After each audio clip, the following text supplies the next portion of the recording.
Nação, vamos lá! Sejam todos bem-vindos a mais um vídeo aqui no canal Clebson React, o seu canal de react do Mengão. E hoje vamos reagir ao pessoal, né, ao jornalista da Sport TV, que analisaram um empate entre Flamengo e Vasco. Empate esse que deixou o Flamengo à frente do Cruzeiro por apenas um ponto. Isso mesmo, um ponto. Gente, antes disso, eu vou dizer a vocês que vou deixar um link do canal do Sport TV na descrição do vídeo, para você se inscrever no canal deles e também assistir o vídeo, o conteúdo na íntegra, tá certo? Papai, vem cá, olha, Flamengo e Estudiantes da Argentina, quinta-feira. Esse jogo não vai ter transmissão por TV aberta, é só dos canais Disney, mas não se preocupe, tá? A minha amiga Iorli tem a melhor plataforma de streaming no momento, mais de 500 canais abertos e fechados, Netflix, Canal Combate, UFC e todos os jogos do Flamengo em 2025 e em 2026. Campeonato Brasileiro, Copa do Brasil, Libertadores da América, Campeonato Carioca e muito mais. E o bom da stream da Iorli é que ela serve para o seu celular, tablet, notebook, computador, TV Box e TV Smart, parceiro. Para você entrar em contato com a Iorli agora é através do link do WhatsApp dela, que eu deixei no primeiro comentário fixado. Aonde vocês comentam os vídeos, gente, aqui na página de comentários, primeiro comentário é o meu, tem um link aí azul, só clicar no link e fale com a Iorli através do WhatsApp, beleza?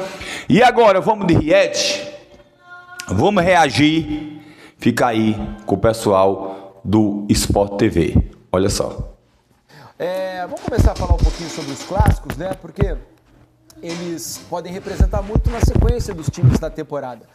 Flamengo e Vasco, por exemplo, no caderninho do Flamengo não se imaginava, eu acho, um empate com o Vasco, pelas diferenças que existem, que são óbvias de elenco e tudo mais, mas normalmente em jogos com esse caráter, a questão da rivalidade, da disposição, né, dos times em campo, uma concentração diferente, pode interferir no que foi o jogo.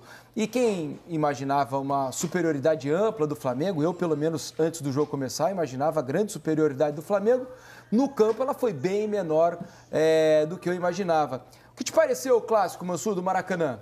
Não, eu acho que, pensando antes do jogo mesmo, dadas as circunstâncias do calendário, eu imaginava um jogo dificílimo. Eu não imaginava, eu me surpreenderia se o Flamengo colocasse impusesse uma diferença grande no jogo. Primeiro que eu acho que não é a história desse clássico, o que aconteceu, por exemplo, aquele 6-0, aquilo é absolutamente fora da curva, é um momento muito particular. O Vasco que já tem uma crise longa, ali estava num momento de desgoverno mesmo, que não é o atual. O Vasco precisa melhorar tecnicamente, mas não se compara ao que ele vivia naquele dia e às circunstâncias daquele jogo. Teve expulsão, teve uma série de fatores. Mas então, você não imaginava um domínio maior, assim, mesmo de ações? Não, eu achava de goleada, eu achava o Flamengo que ganhar fosse fácil, mas assim, o Flamengo tendo mais controle. Mas isso do jogo. teve, né? Não, sim, mas sem criar tanto, né? Nossa, o Flamengo no segundo tempo criou mais do que o suficiente para ter ganho o jogo. As chances que o Flamengo perde no segundo tempo são suficientes para ganhar. Assim? O Pedro teve duas bastante claras. O Pedro duas e o Saúl uma na trave. O Saúl chutou uma na trave. O Saúl chutou uma na trave. Eu acho que tem o suficiente. Tem também uma cabeçada do Samuel Lino também, né? Isso. Esse aí é o lance que na volta da bola vai resultar no chute na trave. Mas, enfim, o que eu acho eu achava que mesmo que o Flamengo colocasse os seus titulares todos, repetisse a escalação eventualmente dos Estudiantes ou fizesse as trocas, por uma razão ou por outra, ele iria ter suas dificuldades no jogo, seja pela parte física, repetindo os que iniciaram, seja por um nível de entrosamento que não vai ser o mesmo, por mais que sejam jogadores de qualidade elevada. Quando você faz um número de trocas grande, de alguma maneira você vai sentir nos seus mecanismos de jogo. Acho normal que isso acontecesse. E acho que o Vasco tem tido um nível de mobilização, especialmente nesse tipo de clássico, que eleva o rendimento. Então, por que eu acho que sai do jogo... E agora, o Vasco, no primeiro tempo, incomoda o Flamengo com uma marcação individual. Esse é um outro lance aí de ótimas oportunidades. Agora vai surgir o cruzamento do Royal. Enfim, voltando aqui. Acho que o Vasco incomoda o Flamengo no primeiro tempo com uma marcação individual que cria uma dificuldade de saída de bola para o Flamengo, que poucos times conseguem criar, mas que o Flamengo sofre um pouco marcado em pressão sem o Jorginho. O Alan não fez um ótimo jogo. O Saúl oscilou, especialmente o primeiro tempo dele, não foi dos melhores. Acho que o lado trocado de Danilo e Léo Ortiz na linha defensiva também não ajudou.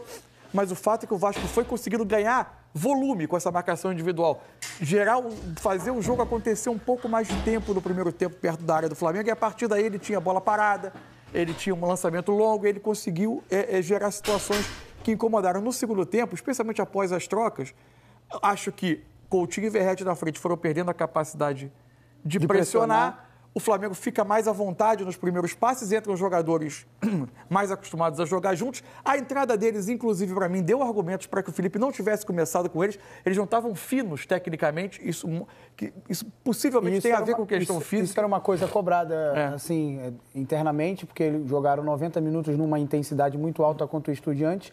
E 48 horas depois, para bater 60 horas, isso é muito difícil. E você perder um jogador por uma...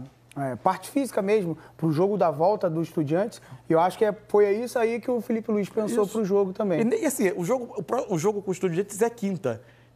Eu acho que nem era só a questão da recuperação do jogo. O próximo. Porque você vai ter que competir com um adversário que teve a semana para se preparar para esse jogo. Acho só que o Vasco teve outros momentos da temporada em que ele, e acho natural no momento difícil do Vasco, que ele valorize o ponto ganho.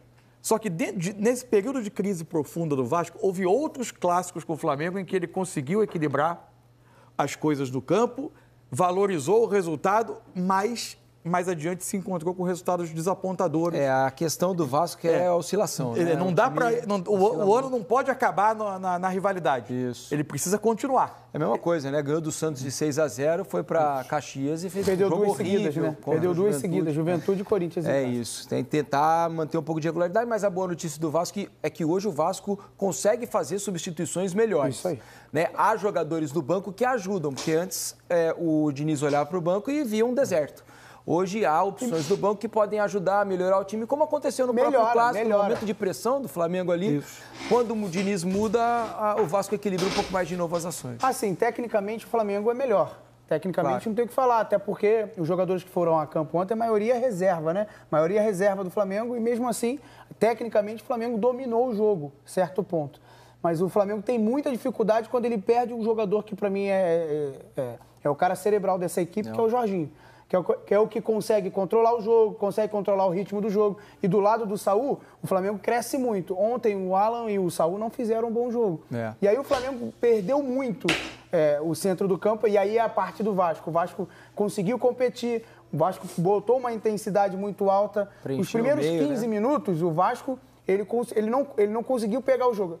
Conseguia marcar individualmente o centro do campo, mas os zagueiros não subiam. É aonde que o Flamengo jogava. No entrelinha com os Carrascal, muitas vezes o Cebolinha também vinha no entrelinhas. Quando o Vasco ajustou isso, equilibrou a partida, foi onde teve a oportunidade de uma cabeçada na trave, e depois saiu o gol. E aí o Vasco conseguiu equilibrar muito pela capacidade dos dois volantes que jogaram muito, o Hugo Moura e o Cauã Barros, jogaram muito. E o Diniz de tirar a coragem do jogador, né? Eu acho que foi o X da questão ontem do clássico. Bom jogo no Maracanã. Mais uma grande partida do Ryan, né? De novo, eu falei, dele no jogo o crescimento dele com o Diniz mas não é só o crescimento técnico. O crescimento, ele tá com uma ascensão mas ele tá enorme. Com uma concentração no jogo. Teve até um jogo, foi contra o Corinthians, que o Diniz dá uma chamada dele numa recomposição. Mas ali é claramente o Diniz tirando dele algo que já percebeu que ele pode dar e que deu no jogo contra o Flamengo. E você percebe o carinho do Diniz com ele ao escalá-lo sempre e jogar sempre 90. 24 partidas. Quase não é substituído. Pois é, nação. É o seguinte, o Flamengo realmente vacilou, né? Vacilou feio. E o Palmeiras e o Cruzeiro agradecem. Palmeiras está a 2 pontos do Flamengo. O Cruzeiro está a 1 ponto. E vai ter ainda os jogos diretos, né? Os confrontos diretos. Vai ter Palmeiras e Flamengo no Maracanã. E vai ter Flamengo e Cruzeiro também no Maracanã. Mas eu ainda acredito que o título venha para o Gávea, acredito no título do Flamengo, acredito que o elenco vasto de grandes atletas, né, nomes consagrados, o nome da seleção brasileira, vai fazer a diferença no final do campeonato. Eu quero saber de você aí, meu amigo. Quem você acha que é favorito para ganhar o título Brasileirão 2025? Palmeiras, Flamengo ou Cruzeiro? Deixa aqui embaixo nos comentários, quero saber a sua opinião. E outra, tá? Flamengo, Estudiantes, quinta-feira. Esse jogo não vai ter transmissão por TV aberta, só nos canais Disney. Mas não se preocupe, tá? A minha amiga Yorli, ela tem a melhor plataforma de streaming no momento. Mais de 500 canais abertos e fechados. Netflix, Canal Combate, UFC e todos os jogos do Mengão, inclusive o de quinta, em 2025 e em 2026, ao vivo com a imagem. É isso mesmo. Eu vou deixar o link do WhatsApp da Yorli para você entrar em contato com ela no primeiro comentário fixado. É um link azul que está aí, gente. Só clicar no link que você vai falar com ela através do WhatsApp. Não esquece também de se inscrever aqui no canal, deixar o like e compartilhar o vídeo. Beijão, tamo juntos. Fui!